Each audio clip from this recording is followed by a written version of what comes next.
나의 기쁨을 주님만 알게 하라 하는 제목으로 잠깐 말씀을 나누도록 하겠습니다. 우리는 그동안 그리스도인은 무엇으로 사는가 이런 문제를 함께 고민해 보았습니다. 우리 삶의 원동력은 뭘까? 결론은 하나님이 함께 하셔야 된다 이렇게 고백을 했습니다. 성경은 인간의 최고의 지식은 영생 지식은 유일하신 하나님과 그가 보내신 자 예수 그리스도를 아는 것이다. 이게 인간의 최고의 지식이다 이렇게 말씀하고 있습니다. 한번 보겠습니다. 요한복음 17장 3절 말씀 읽어보겠습니다. 시작. 영생은 곧 유일하신 참 하나님과 그가 보내신 자 예수 그리스도를 아는 것이다. 아멘. 영생은 영원히 사는 비결은 하나님을 아는 것, 또 하나님이 보내신 예수 그리스도를 아는 것이다. 인간의 최고의 지식은 예수 그리스도를 아는 것이다. 근데 여기서 안다라는 것은 단순히 지적으로 머리로만 이해하는 것이 아니라 성경에서의 안다는 것은 결혼을 말하는 거예요. 내가 아는 이현이와 우리 한 집사가 아는 이현이는 달라요. 그죠? 한 집사가 아는 이현이는 아주 착한 이현이겠지만 같이 사는 이현이는 착한 이현이만은 아니거든요. 살아봐야 알아요. 사람은 살아봐야 아는데, 그러니까 내가 아는 것이 전부가 아니에요. 그죠? 성경에서 하나님을 안다라는 것은 하나님 말씀 몇 구절을 아는 것으로 하나님을 안다라고 얘기하는 게 아니라 하나님과 같이 교제하면서 하나님과 함께 지내면서 하나님을 좀 더 깊이 알아가는 것을 안다. 성경은 대체적으로 관계를 아버지와 아들로도 설명하고 또 때로는 부부로도 설명하고 이렇게 설명하고 있습니다. 그래서 하나님을 안다 라는 것은, 그래서 우리가 좀 더 하나님을 깊이 알아야 되는데, 그런데 우리가 하나님을 아는 데는 한계가 있어요. 왜? 하나님은 영이시고 우리는 육체이기 때문에 하나님을 알아가는데 어려움이 있어요. 그래서 우리를 도우시는 분이 누구다? 성령이시다. 성령이 우리 안에서 알게 하시고 깨닫게 하시고, 심지어 로마서 8장에서는 기도할 바도 알게 하시는 분이 성령이시다. 요한복음 16장 한번 보겠습니다. 네, 16장 13절 시작. 그러나 진리의 성령이 오시면 그가 너희를 모든 진리 가운데로 인도하시니 그가 스스로 말하지 않고 오직 그것을 말하며 장래 일을 너희에게 알리시나 그가 내 영광을 나타내니 내 것을 가지고 너희에게 알리시겠습니다. 무릇 아버지께 있는 것은 다 내 것이다. 그러므로 내가 말하기를 그가 내 것을 가지고 너희에게 알리시라 하였노라. 아멘. 그러니까 진리, 내가 곧 길이요 진리요 생명이다. 누구죠? 예수님이. 예수님이 길이요, 예수님이 진리요, 예수님이 생명이다. 그래서 진리에게로 인도하시는 분이 있는데 누구다? 성령이시다. 그래서 우리는 성령의 도움을 받아야 돼요. 성경을 읽을 때에도 기도하세요. 성령님, 내가 이 말씀을 읽고 정말 하나님의 뜻이 무엇인가 깨달을 수 있도록 성령님 나를 도와주세요. 제가 학생들 큐티 가르칠 때 항상 말하는 게 있어요. 성경은 누가 썼죠? 예를 들어서 빌립보서는 누가 썼죠? 바울이라는 사람이 썼어요. 바울이 빌립보서의 저자예요. 그죠? 라이터, 저자인데, 그런데 성경은 바울이 빌립보서를 썼지만 바울이 빌립보서를 쓰게 인도하신 분이 누구죠? 성령님이에요. 그래서 우리가 오리지널 라이터예요. 원래 빌립보서의 저자, 원 저자는 성령이시고 성령의 감동을 받아 바울이 썼기 때문에 바울이 저자. 그렇게, 그래서 성경을 보면서 성경을 이해할 때는 바울이 지금 빌립보서를 통해서 나에게 뭘 말씀하고 싶어 하는지, 그리고 두 번째는 이 빌립보서라는 말씀을 통해서 성령은 나에게 뭘 말씀하고 싶어 하는지, 이런 것들을 찾아내야 돼요. 그래서 조금 더 성경을 깊이 있게 볼 수가 있다라고 말씀합니다. 이사야 말씀 한번 보겠습니다. 이사야 시작. 그의 위에 여호와의 영 곧 지혜와 총명의 영이요 모략과 재능의 영이요 지식과 여호와를 경외하는 영이 강림하시니. 아멘. 나누세요. 여기서 여호와를 경외하는 영이 누구죠? 성령이신데 강림하시니. 이사야는 어디에 써 있는 성경이죠? 구약에 써 있는 성경이에요. 그죠? 약 800년 전에. 그러니까 구약에 써 있는 성경이 지금 말씀하고 있는 거예요. 여호와를 경외하는 영이 오실 것이다. 이렇게 얘기하는 거예요. 언제 오셨죠? 마가의 다락방에. 그죠? 예수님께서 십자가에서 죽으시고 부활하시면서 너희들은 예루살렘을 떠나지 마라. 그래서 예루살렘에서 제자들이 대기하고 있을 때 마가의 다락방에서 하나님께 기도하고 있을 때 성령이 불같이 임하셨죠. 그럼 그 전에 성령이 이 땅에 없었던 것은 아닙니다.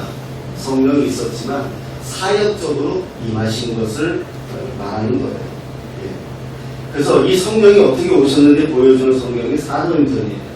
사도행전 2장 1절부터 4절에 읽어봅시다. 시작. 모세라는 이름에 그들이 다 같이 한 곳에 모였더니 호련히 하늘로부터 급하고 강한 바람 같은 소리가 있어 그들이 앉은 온 집에 가득하며 마치 불의 혀처럼 갈라지는 것들이 그들에게 불어 각 사람 위에 하나씩 임하여 있더니 그들이 다 성령의 충만함을 받고 성령이 말하게 하심을 따라 다른 언어들로 말하기를 시작합니다. 아멘. 그래서 이 역사는 단순히 신앙적 체험이 아닙니다. 누군가의 꿈의 체험이 아니고 실제로 일어난 사건이에요. 구약에서 예언하신 아까 이사야서나 요엘이나 여러 가지 성경에서 예언하신 사건이 실제로 이렇게 임한 것을 말해요. 여기에는 120명의 증인들이 있었거든요. 저는 예수님의 부활을 어떻게 너는 믿느냐라고 얘기하면 제가 꼭 말하는 게 있는데 뭘 말하냐면 사람들의 변화를 보면 알아요. 그죠? 제가 예수님을 믿기 전과 후가 분명히 다를 거예요. 이것은 제 아내가 아니죠. 제가 예수님을 믿기 전의 손병훈이와 예수님을 믿은 후의 손병훈이는 달라요. 네. 그거는 제 아내한테 물어보면 알 거예요. 그러니까 부활을 어떻게 믿느냐? 난 부활을 본 적도 없고 2000년 전의 일을 우리가 알 수도 없어요. 근데 무엇을 알 수 있다? 전 제자들을 보고 알 수 있는 거예요. 예수님이 십자가에서 죽으실 때 제자들 다 도망갔어요. 다 살렸다고. 3년이나 예수님과 함께 공생했던 그런 제자들이 예수님이 십자가에 달리자 다 도망간 거예요. 같이 있다가 죽을 것 같으니까. 요한 한 사람만 있었거든요. 그래서 요한에게 예수님이 어머니를 위탁한 거예요. 부탁한 거예요. 그러니까 다 쫄보였어요. 3년이나 죽은 사람을 살리고 병든 자를 고치고 기적을 체험했으면서도 그래서 신앙은 기적을 체험하는 게 아니에요. 기적 체험했다고 예수를 믿고 안 믿고가 아니에요. 기적은 예수님이 어떤 분야를 보여주는 사건일 뿐이에요. 기적이 안 고쳤다고 그 사람이 예수님을 믿나요? 아니에요. 그건 하나의 사건일 뿐이에요. 3년씩이나 예수님을 쫓아다녔어요. 어떤 분인지 알았어요. 무리를 걷는 것도 봤고요. 5,000명을 먹이는 것도 봤고요. 죽은 자를 살리는 것도 봤는데 막상 예수님이 십자가에서 죽으실 때는 다 도망가는 거예요. 그런데 그런 예수님의 제자들이 다시 모여서 예수님을 증거하기 시작하는 거예요. 자기들도 잡혀서 십자가에 매달린 판인데 그럼 뭔가 사건이 있었다는 거잖아요. 뭔가 그 사이에 결정적인 이 사람들의 마음이 변하게 되는 결정적인 어떤 게 있었다는 거잖아요. 그게 뭐다? 부활을 본 거예요. 예수님이 십자가에서 죽으셨을 때 다 끝났다 생각하는 거예요. 이제 우리도 잡히면 다 죽는다 생각하고 도망갔는데 예수님이 3일 만에 부활해서 자기들 앞에 나타난 거예요. 이게 실제인 거예요. 죽은 사람이 살아난 거예요. 그래서 예수님이 그거에 가르친 것이 뻥이 아니네. 뻥이 아니네. 그래서 도망갔던 제자는 실제로 내가 만져봐야 되겠다고 한 거예요. 이게 죽었는지 살았는지. 그러자 예수님이 이 창자국이나 손자국에 손가락을 집어넣어 보더니만 도마가 뭐라고 해요? 주는 하나님이십니다. 고백하게 되는 거예요. 그래서 저는 이 예수의 제자들을 보면서 부활을 믿는다. 그리고 이 예수의 제자들이 다 순교했어요. 다 순교했어요. 사람이 죽음 앞에서 제일 무섭잖아요. 근데 순교했다는 건 뭐예요? 부활을 믿은 거예요. 그럼 내가 죽어도 나는 살 거야. 왜? 예수님이 살아났었으니까. 그래서 이들이 변화는 무엇을 알 수 있다. 저는 그래서 부활을 믿는 거예요. 그 사건을 보고. 우리 사도행전 2장 14절 18절 한번 보겠습니다. 좀 길지만 읽겠습니다. 시작. 베드로가 요한사도와 함께 서서 소리를 높여 이르되 유대인들과 예루살렘에 사는 모든 사람들아 이 일을 너희로 알게 할 것이니 내 말에 귀를 기울이라. 때가 제일 상시니 너희 생각과 같이 이 사람들이 취한 것이 아니라 이는 곧 선지자 요엘을 통하여 말씀하신 것이니 이르시되 하나님이 말씀하시기를 말세 내가 내 영을 모든 육체에 부어주리니 너희의 자녀들은 예언할 것이요 너희의 젊은이들은 환상을 보고 너희의 늙은이들은 꿈을 꾸리라. 그때에 내가 내 영을 내 단종과 여종들에게 부어주리니 그들이 예언할 것이요. 아멘. 이 베드로가 예루살렘에서 설교하는 장면이에요. 다시 예수님의 부활을 확인하고 성령의 충만함을 받고 이제 일선에 서서 예수님을 증거하며 설교할 때의 내용이 이 내용이에요. 이게 뭐냐? 지금 이 사람들이 이렇게 막 하나님한테 열심을 내는 게 술 취한 게 아니다. 지금 3시다. 이 말은 뭐냐면 9시라는 얘기예요. 아침 9시다. 이 시간에 술 취한 사람이 어디 있겠느냐? 술 취한 게 아니다. 이들은 누구에 취했다? 성령에 취한 거다. 내가 경험했다. 각 사람의 불이 임해서 내가 이런 것을 경험했고 내가 담대히 이제는 숨지 않고 담대히 내가 예수를 증언하는 거다. 이렇게 지금 설교하는 거예요. 자기도 우리 베드로하고 너무 잘 알잖아요. 자기도 잡혀갈까봐 어린 여종이 예수님 잡혀있을 때 너도 저 사람하고 같이 있었잖아. 이럴 때 베드로가 뭐라고 그랬어요? 무슨 소리 하느냐. 나는 저 사람 알지도 못해. 그 소리를 저쪽에서 예수님이 들으셨어요. 먼 제가 거기 가봤거든요. 현장이에요. 그 장소에. 여기서 저기예요. 먼 거리가 아니에요. 그러니 분명히 예수님도 그 소리 들으셨을 거예요. 정말 참담하지 않겠어요?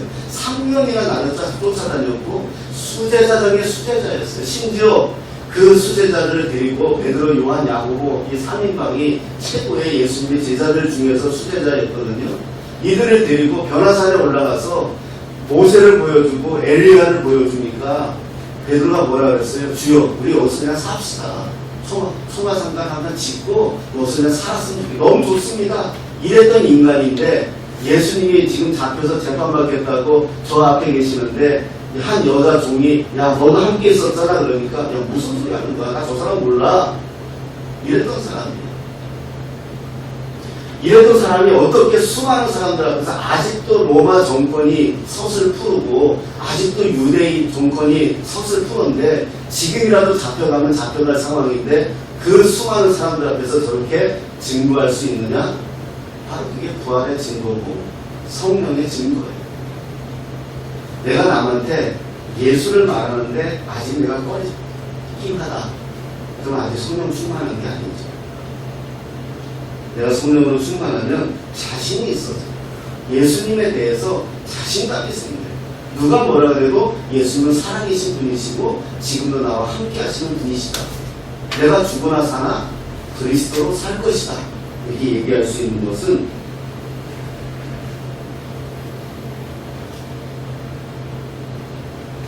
(2장 42절) 한번 보겠습니다. 42절. 이거는 이제 교회가 형성되고 예수님의 제자들이 부활하신 예수님을 만나고 다시 성령의 충만함을 받고 그 다음에 이 교회가 이제 생겼거든요. 그때의 모습입니다. 읽어보겠습니다. 시작. 그들이 서로의 관심을 받아 서로 교제하고 서로를 대며 오직 기도하기를 힘씁니다. 이게 42절, 내가 47절까지 원래는 준비했었는데 요거만 봐도 될 것 같아요. 사도의 가르침을 받아 서로 교제하고, 교회는 뭐하는 곳이다? 교제하는 곳이에요. 우리가 누가? 서로 떡을 떼며, 이게 성찬을 애찬을 의미하는 거예요. 오늘도 우리 이명순 집사님이 취업품 낸다고 엄청 준비하고 오셨는데 너무 감사한데, 떡을 떼며, 여러분 교회에서 지금 우리 목사님들 이렇게 만나요. 제가 만나면 코로나 이후로 교회가 엄청 꺾였어요. 코로나 이후로 지금 아직도 점심 안 먹는 데 많아요. 교회가 점심을 안 먹으니까 뭐가 없어졌어요? 오후 예배가 없어졌어요. 지금 큰 교회들도 그래요. 네. 지금 그전에는 힘들어도 교회에서 점심 먹는 게 당연했던 거예요. 그래서 우리 같이 백석교회 작은 교회는 우리가 서로 십시일반 해보지만 큰 교회, 수천 명 되는 교회는 그럴 수 없잖아요. 그러니까 선교회가 돌아가면서 책임을 맡아서 해요. 대충 뭐 국수를 먹거나 간단하게 먹어요. 그렇게 해서 유지돼 왔었는데 코로나 때 이게 없어졌잖아요. 안 하다 보니까 이게 편해요. 편하잖아요. 밥 준비하다가 안 하니까 얼마나 편해요. 그러니까 이게 하기가 어려워진 거예요. 교회에서 밥을 먹고 떡을 떼는 것은요, 밥을 먹는 것은 단순히 밥만 먹고 가는 거 아니에요. 우리가 서로 교제하는 거예요. 그래서 우리가 애찬이라 그래, 애찬. 같이 서로 교제하고, 서로 함께 말씀을 나누고, 그리고 오로지 기도하기를 힘씁니다.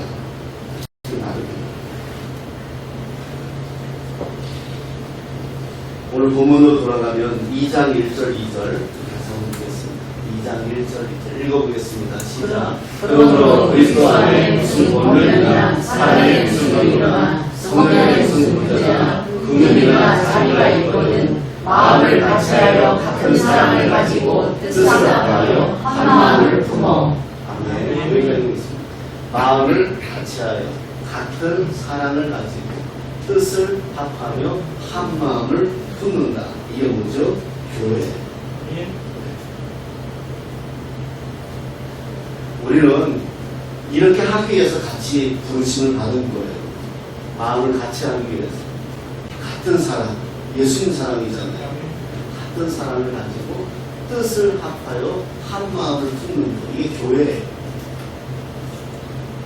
교회의 능력과 교회의 신비는 뭘까요? 하나 되는 거예요. 우리는 배운 것도 다르고요. 지역도 다르고요. 어렸을 때 가난했던 사람도 있고, 어렸을 때 부자였던 사람도 있고, 또 지금도 가난한 사람이 있고요. 지금도 부자인 사람이 있어요. 그런데 교회 안에 오면 이게 뭐가 다 필요 없는 거예요. 교회 안에서 이런 것들은 다 필요 없는 거예요.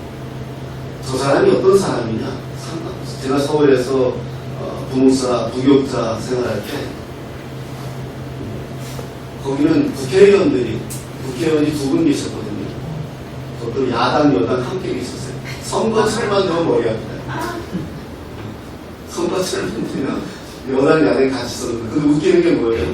그 여당, 야당 국회의원들이 주일에 뭐 하시냐면 교회 입구에서 주차장 관리해요.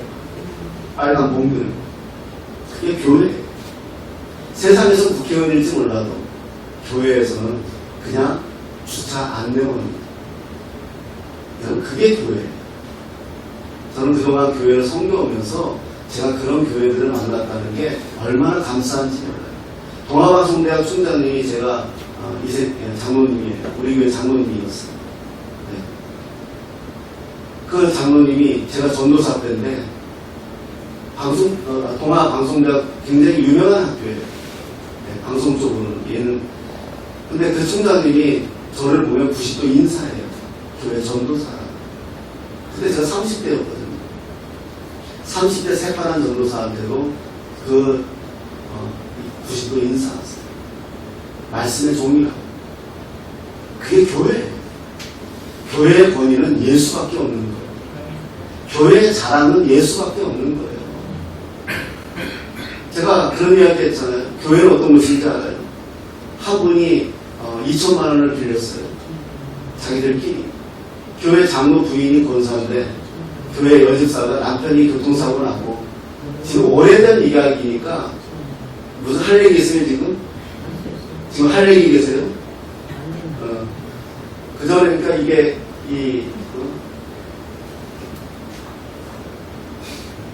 그 장로 부인이 권사인데 권사님이 2천만 원을 빌려줬어요. 어떤 여집사 남편이 교통사고 나서 누워있는. 근데 이자를 받고 빌려준 거예요. 오랜 세월 갔다가 못 갚으니까 이 여집사가 손들어 버린 거예요. 항복한 거예요. 마음대로 하라. 나 돈 없다 이제. 남편도 이제 더 이상 낫지도 않고 아직도 들어온 거 있고 돈은 돈대로 들어가고 아파트는 팔아먹고 이렇게 된 거예요. 이게 되다 보니까 교회 안에서 이게 이제 이슈가 되는 거예요. 이제 드러난 거예요. 그런데 문제는 뭐죠? 돈 빌려줄 수 있어요. 자기들끼리 빌려주고 빌려받는 거 어떻게 해요? 근데 이자를 과하게 받은 거예요. 그러니까 이게 이제 교회 안에 문제가 돼서 그 분의 남편이 또 장로잖아요. 그래서 당회를 했어요. 이거 어떻게 할 거냐. 그래서 교회에서 어떻게 처리를 했냐면 권사 시무정지. 그리고 우리 교회에 계속 존재하려면 그 돈에 대한 이자를 받지 말아라.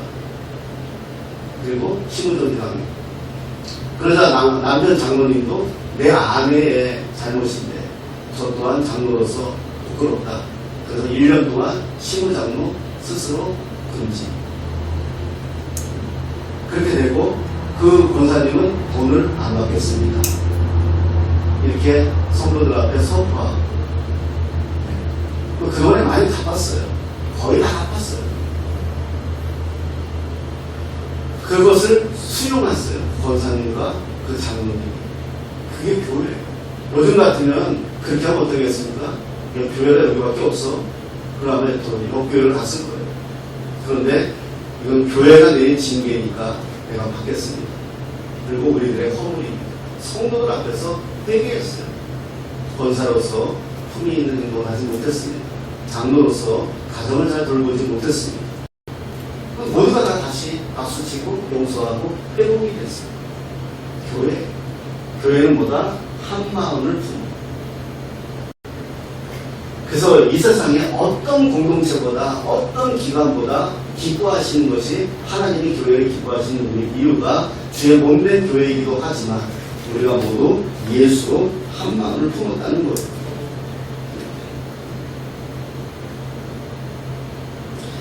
에베소서 4장 1절부터 6절 보면 이런 말씀이 있습니다. 읽겠습니다. 시작. 그러므로 주 안에서 갇힌 내가 너희를 권하노니 너희가 부르심을 받은 일에 합당하게 행하여 모든 겸손과 온유하고 오래 참음으로 사랑 가운데서 서로 용납하고 평안을 맺는 줄로 성령이 하나님께 하신 것을 힘써 지키라. 몸이 하나님의 성령과 하나님이시니 이와 같이 너희가 부르심의 한 소망 안에서 부르심을 받았느니라. 아멘. 주님도 한 분이요, 믿음도 하나요, 세례도 하나요, 하나님도 한 분이시다. 그래서 우리는 하나 되기 위해서 하나님의 부르심을 받았다. 우리는 이 하나 되기 위해서, 이게 교회의 능력이고 교회의 신비예요. 예를 들어 보겠습니다. 카페에도 선교사님들이 자주 와요. 저는 선교사님 한 번도 본 적이 없어요. 그분이 어디서 어떻게 하는지도 잘 몰라요. 그러나 그분이 선교사라고 하기 때문에 저는 그분한테 최선을 다해요.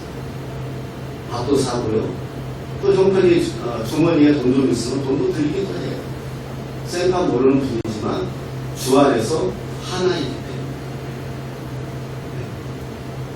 네. 여러분, 우리가 서로 지난 주일 우리가 오후 예배도 뺑 눌러서 서로의 기도 제목과 서로의 근황을 물어봤어요. 우리는 다 달라요. 부모도 다르고 형제도 다르고 다 다르지만 우리가 어떻게 누군가를 위해서 기도할 수 있나요?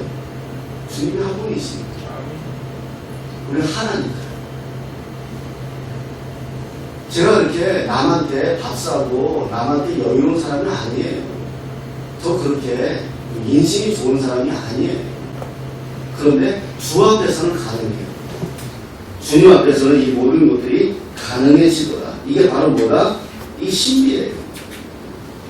왜냐? 아버지 마음이니까. 그러면 이렇게 하려면 어떻게 해야 된다? 우리 성경은 어떻게 가르치나요? 모든 겸손과 온유로 하고 오래 참음으로 하고 사랑 가운데 서로 용납하고 평안에 매는 줄로 하나 되게 가라. 이게 교회에만 적용될까요? 우리 가정에도 적용돼요. 가정에서 이렇게만 살면 문제 없을 것 같아요. 모든 겸손, 앞절에 한번 봅시다. 모든 겸손, 온유, 오래 참음, 사랑 가운데에서 서로 어떻게 해야? 용납하라. 대다수가 우리가 다투는 이유 중에 하나는 뭐냐면 용납하지 않았어요. 다름을 인정하지 않았어요. 다름과 틀린 건 달라요. 틀린 건 틀린 거예요. 기억을 미음이라고 우기면 그건 틀린 거예요. 그러나 다름은 우리가 인정해야 돼요. 우리 서로 다르잖아요. 남자요, 여자요. 내가 우리 집사람한테 강력하게 내가 항의를 하고 내가 이 투쟁을 한 적이 있는데 하나는 뭐냐? 어느 날 어디서 배워갖고 왔는지 모르겠지만 나보고 오줌을 앉아서 싸래요. 이게 용납됩니까? 이건 다름이에요. 여자 남자는 구조가 달라요. 근데 나보고 앉아서 오줌을 싸라는 것은 이거는 나는 구조가 다른 내가 이걸 마누라 말을 안 듣겠다는 게 아니라 이건 다른 거거든요. 원래 우리 아저씨는 앉아서 싸는데 아저씨는 얼마나 착한 건지 몰라. 나는 끝까지 아니다. 아니 다릅니다. 묻어서 지저분해서 싫어. 그래서 내 고추가 떨어져 없어지는 한이오를 모를까?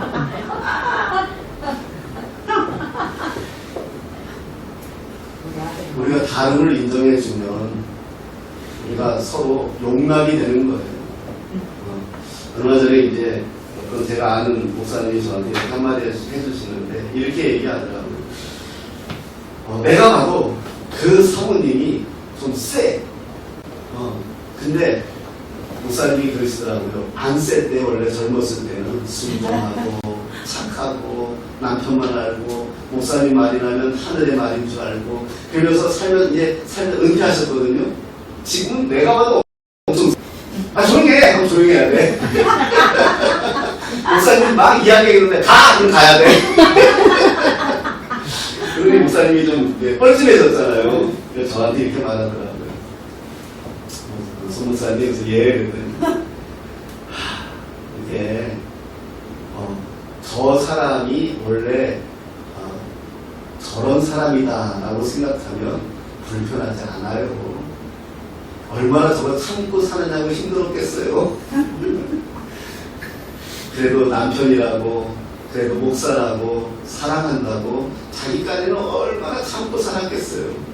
근데 이제는 그런 거 안 참아도 될 나이니까 저래더니 그냥 합니다 이렇게 얘기하더라고요. 역시 이 나이가 들어가면서 이게 저런 것도 배워야 되겠구나 그런 생각을 했습니다. 자, 제가 한번 시 한번 봅시다.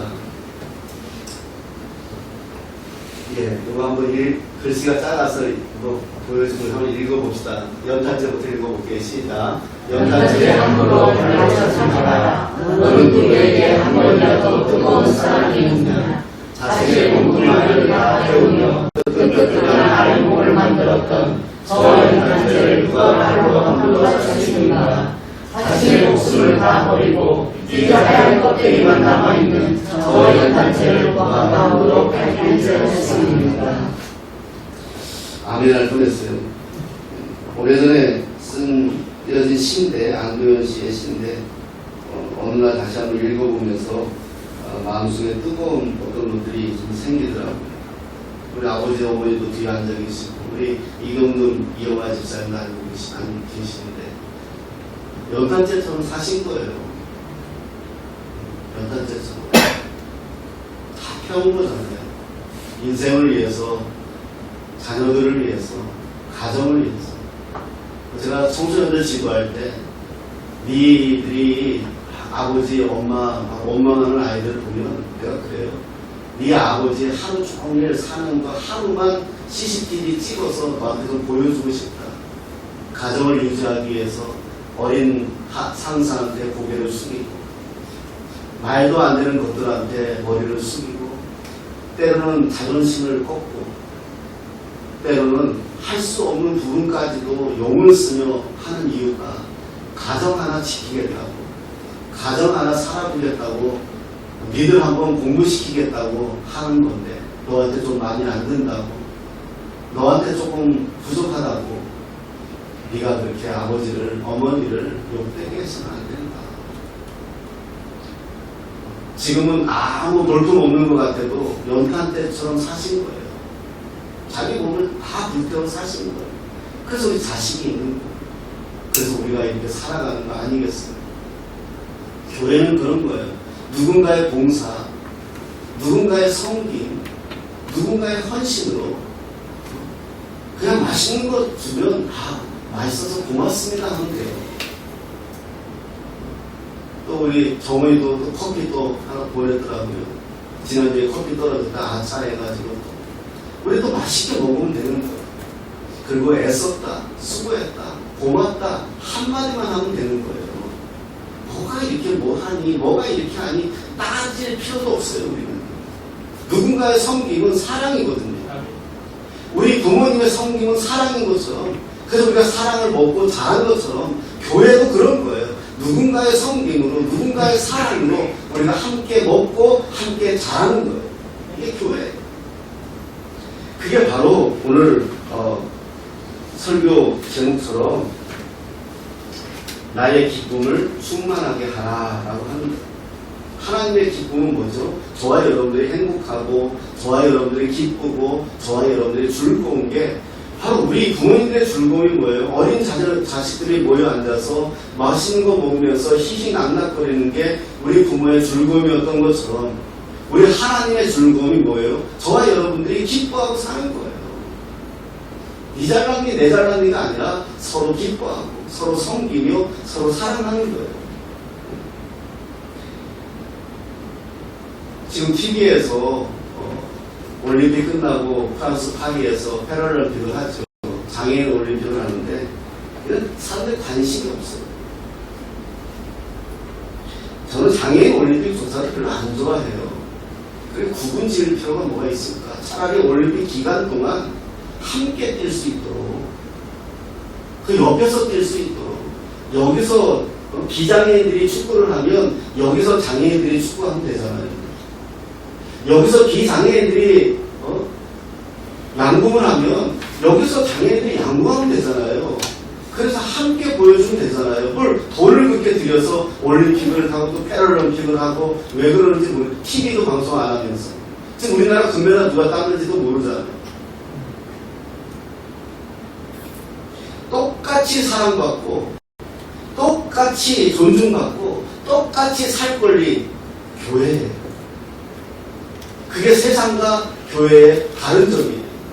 교회에서는 돈 많고 괜찮고 잘 나가는 사람이 인정받지만 교회는 모두가 인정받아야 되는 거예요.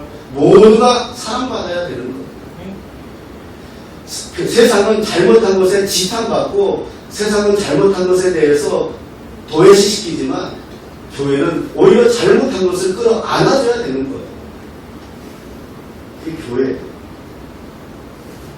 우리 에베소서 4장 15절 16절 한번 읽어보겠습니다. 시작. 오직 사랑 안에서 참된 것을 하여 범사에 그에게까지 자랐지만 그에게서 온몸이 감화를 통하여 보험을 받음으로 연결되고 결합되어 각 지체의 분량대로 역사하여 그 몸을 자라게 하며 사랑 안에서 스스로 세우느니라. 아멘.